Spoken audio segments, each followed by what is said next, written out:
भारत ने आज मिसाइल दाग दी। भारत ने आज मिसाइल परीक्षण किया है, तस्वीर मिसाइल परीक्षण की है। ये जो माहौल भारत में है, इसके बाद पाकिस्तान की सांसें थम गई हैं। तो आतंकिस्तान पर पीएम मोदी ने जो स्ट्राइक की है वो एक एक कर मैं आपको बताऊं। 5 से 6 स्ट्राइक कल कर दी थी, आज सिर्फ पीएम मोदी ने जुबानी स्ट्राइक की है। पाकिस्तान ने भारत को न्यूक्लियर धमकी दी है। ये आज की सबसे बड़ी खबर मैं आपको दिखा। दोस्तों, कुछ दिन पहले मैंने एक वीडियो की थी पहलगाम अटैक के ऊपर।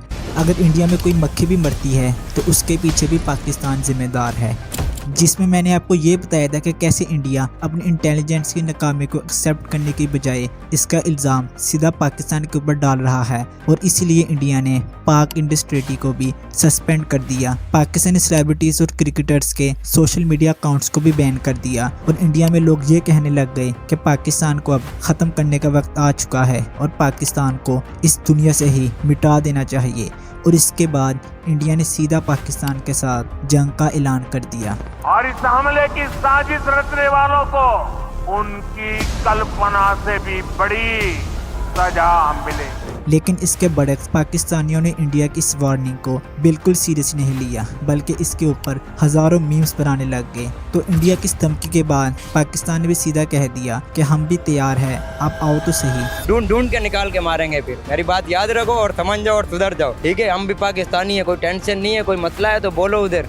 पहले भी टी वॉज फैंटास्टिक थी, इस बार टी के साथ और भी बहुत कुछ मिलेगा, तो बी अवेयर। अब इस वीडियो में हम ये देखेंगे क्या सच में इंडिया इतनी पावर रखता है कि वो पाकिस्तान को इस दुनिया से ही खत्म कर दे, और अगर जंग होती है तो कौन सा मुल्क इस जंग को जीत सकता है। मैं पूछना चाहती हूँ, खाने को तो है नहीं, आटा मिलता नहीं, पानी है नहीं, बिजली आती नहीं, वहाँ पर जिस तरह की गुर्बत है, आपकी इस वक्त औकात भी है कि न्यूक्लियर बॉम्ब से किसी को डरा सके और कोई डर जाए उस। And my belief is, La ilaha illallah, there is no God but one, and we will fight. And when a nuclear armed country fights to the end, it will have consequences far beyond the borders. Video शुरू करने से पहले मैं आपको ये clear कर दूं कि पहलगाम में जो भी दहशतगर्दी हमला हुआ है, हम उसकी मज़म्मत करते हैं और ऐसा नहीं होना चाहिए, और जिसने भी ये किया है उसको जल्द से जल्द पकड़ना चाहिए। और ये दहशतगर्दी हमले सिर्फ इंडिया में नहीं होते बल्कि पाकिस्तान में भी होते हैं, जैसे कि रिसेंटली बलूचिस्तान में जाफर ट्रेन हाईजैक का इंसिडेंट पेश हुआ, जिसमें BLA की तरफ से जाफर ट्रेन को हाईजैक किया जाता है, और उस वक्त ट्रेन में करीबन 380 मुसाफिर होते हैं, और ये इंसिडेंट पाकिस्तान में हुआ है। लेकिन इस इंसिडेंट में डिफरेंस ये है कि पाकिस्तान ने इसका इल्ज़ाम इंडिया पर नहीं डाला, जैसे कि इंडिया हर बार अपनी इंटेलिजेंस की नाकामी को कबूल करने की बजाय उसका इल्ज़ाम पाकिस्तान पर डाल देता है और अपने लोगों के अंदर नफरत बढ़ता है। उससे पता चलती है कि बीजेपी वाले देश में धार्मिक नफरत फैलाते रहेंगे। ये आतंकवादियों का जो एजेंडा है देश को तोड़ने का, हिंदुओं को मुसलमानों से लड़वाने का, देश को सिविल वॉर की कगार पर ले जाने का, यही एजेंडा बीजेपी के लोग भी फॉलो करते हैं। चारों तरफ आप इन लोगों की पोस्ट देखोगे सोशल मीडिया पर, सिर्फ एक ही चीज पर फोकस करते हैं, हिंदू वर्सेस मुस्लिम्स। अब हम ये जानते हैं कि अगर इंडिया पाकिस्तान की जंग लग गई तो इसमें जीतेगा कौन। अव्वल तो इंडिया पाकिस्तान की जंग अभी लग नहीं सकती, वो क्यों, वो मैं आपको बाद में बताऊंगा। पहले हम ये जानते हैं कि इंडिया पाकिस्तान में से ज़्यादा ताकतवर कौन है। 2025 में इंडिया का डिफेंस बजट है 77.4 बिलियन $, जबकि पाकिस्तान का डिफेंस बजट है 7.6 बिलियन $। इंडिया के पास एक्टिव पर्सनल है टोटल 14,55,550, और पाकिस्तान के पास एक्टिव पर्सनल है करीबन 6,54,000। इंडिया के पास 180 न्यूक्लियर बॉम्ब है, जबकि इसके मुकाबले पाकिस्तान के पास टोटल 170 न्यूक्लियर बॉम्ब है। इंडिया के पास टोटल एयरक्राफ्ट है 2,229, और पाकिस्तान के पास करीबन 1,400 एयरक्राफ्ट है। और अगर हम फाइटर एयरक्राफ्ट की बात करें तो वो 513 है इंडिया के पास, जबकि इसके मुकाबले पाकिस्तान के पास सिर्फ 313 फाइटर एयरक्राफ्ट है। इंडिया के पास टैंकर एयरक्राफ्ट है सिर्फ 6, और पाकिस्तान के पास है सिर्फ 4। इसके बाद बात करते हैं हेलीकॉप्टर्स की, जो कि इंडिया के पास है टोटल 899, और पाकिस्तान के पास है करीबन 373। अगर हम टैंक की बात करें तो वो इंडिया के पास है टोटल 4,633, जबकि पाकिस्तान के पास टोटल टैंक्स है करीबन 2,627। मोबाइल रॉकेट प्रोजेक्ट्स की बात करें तो वो इंडिया के पास है सिर्फ 264, और उसके मुकाबले पाकिस्तान के पास है टोटल 600। अगर हम सबमरीन्स की बात करें तो वो इंडिया के पास टोटल 18 है और पाकिस्तान के पास करीबन 8 सबमरीन्स हैं। अगर हम इन तमाम स्टैट्स को देखें तो इसमें इंडिया का पलड़ा भारी है। इंडिया का डिफेंस बजट पाकिस्तान से कई गुना ज़्यादा है। इंडिया के पास ज़्यादा आर्म फोर्स है। पाकिस्तान के मुकाबले इंडिया के पास ज़्यादा टेक्नोलॉजीज़ है। लेकिन अगर एक जंग जीतने के लिए यही कुछ चाहिए होता तो मुसलमान कभी भी जंगे बदर नहीं जीते, जिसमें मुसलमानों की तादाद सिर्फ 313 थी और उसके मुकाबले कफ़ार हज़ारों की तादाद में थे। लेकिन फिर भी वो जंग मुसलमान जीते थे, सिर्फ अपने ईमान और जज्बे की वजह से। इसके अलावा आपको अफगानिस्तान और अमेरिका के दरमियान जो जंग हुई थी उसका भी याद होगा, जिसमें एक तरफ दुनिया की सुपर पावर अमेरिका और दूसरी तरफ वो मुल्क जिसके पास कोई टेक्नोलॉजीज नहीं थी, लेकिन फिर भी अमेरिका अफगानिस्तान के ऊपर कब्जा नहीं कर पाया।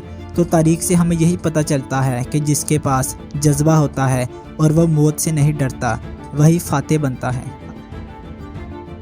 अब इंडिया पाकिस्तान के ऊपर कभी भी न्यूक्लियर अटैक नहीं कर सकता, क्योंकि इंडिया पाकिस्तान से कोई हज़ारों किलोमीटर दूर नहीं है, बल्कि पास ही है। और अगर अल्लाह ना करे पाकिस्तान के ऊपर कोई न्यूक्लियर अटैक होता है तो उसका असर इंडिया पर भी पड़ेगा और इंडिया के कई शहर तबाह हो जाएंगे। तो इंडिया कभी भी पाकिस्तान के ऊपर न्यूक्लियर अटैक नहीं कर सकता। और उसके अलावा इंडिया आम जंग भी नहीं कर सकता, बिकॉज इंडिया ने पिछले काफ़ी सालों से काफ़ी ज़्यादा इकोनॉमीज अपनी बढ़ाई है।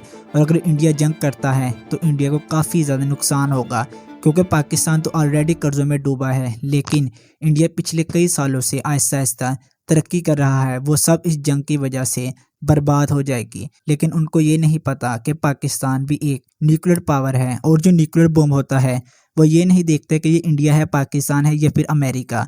जब भी वो कहीं गिरता है तो बस उसका काम होता है तबाही मचाना। और अगर ये न्यूक्लियर वार छिड़ती है तो इससे पूरी दुनिया को नुकसान होगा।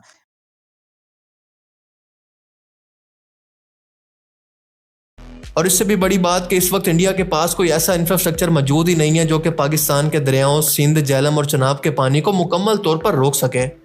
फन फैक्ट ये है कि आज भी अगर वो स्ट्रक्चर को बनाना चाहे तो इसे बनाने के अंदर इसको कम से कम 20 साल लगेंगे। जी हाँ, 20 साल। और इसके अलावा जो पैसा लगेगा और मैन पावर लगेगी, इसकी तो मैं बात ही नहीं कर रहा। सो कुल मिलाकर ये एक इंतहाई इलॉजिकल और भोंडा सा मूव था, और इसका एहसास भारत को खुद बाद में भी हो गया। और इसी वजह से हमने देखा कि आखिरी हरबे के तौर पर इसने झेलम के अंदर 20 से 30 फुट फालतू पानी भी छोड़ दिया ताकि पाकिस्तान के अंदर सैलाब से तबाही हो सके। बस इंडिया अपनी आवाम के आगे जीत चुका है, क्योंकि इंडिया ने पाकिस्तानी तमाम सेलिब्रिटीज़ के अकाउंट बैन कर दिए, पाकिस्तानी यूट्यूबर के अकाउंट बैन कर दिए, PSL को बैन कर दिया, पाकिस्तानी एक्टर को बैन कर दिया कि इस बार हमने कुछ नया किया है। लेकिन इंडिया अपनी आवाम को यह नहीं बताना चाहता कि यह हमारी नाकाबिले थी, कि कोई हमारे इलाके में आकर अटैक करता है और हमें पता तक नहीं चलता। बस इस वीडियो में मैंने आपको यही कुछ बताना था। पिछली वीडियो मैंने इसके टॉपिक पर कवर की है, अगर आप जाकर देखना चाहें तो देख सकते हैं। इसके बाद हम एक नई वीडियो में मिलेंगे, तब तक ख्याल रखिएगा। टेक केयर, अल्लाह हाफिज़। और भारत के दरमियान क्या बाकायदा अब फायरिंग का आगाज हो चुका है। भारतीय इंटेलिजेंस एजेंसी ने जनाब अपने हाथ खड़े कर दिए हैं और इकरार कर लिया है कि हम नाकाम हुए हैं, हम फेल हुए हैं। और ये नहीं बताते, ये चुप हो जाते हैं इस बात के अंदर कि उसके अंदर एक मुसलमान भी जो है वो शहीद हुआ है। और फिर जब आर्टिकल 370 हटा के आप ऑटोनॉमी भी छीनेंगे उनसे, तो क्या ये नेचुरल बात नहीं है कि रेजिस्टेंस पैदा होगी, लोग आवाज उठाएंगे। अब अगर उस रेजिस्टेंस में से कोई सर्टेन ग्रुप अगर वायलेंट अप्रोच लेता है, जो जिसको एडवोकेट मैं भी नहीं कर रहा, कोई भी नहीं कर रहा, सब कंडेम कर रहे हैं, लेकिन अगर ऐसा हो जाता है तो फिर ये इसका पूरा मलबा आप किसी और स्टेट पे डाल के अपनी रिस्पॉन्सिबिलिटी से भाग तो नहीं सकते।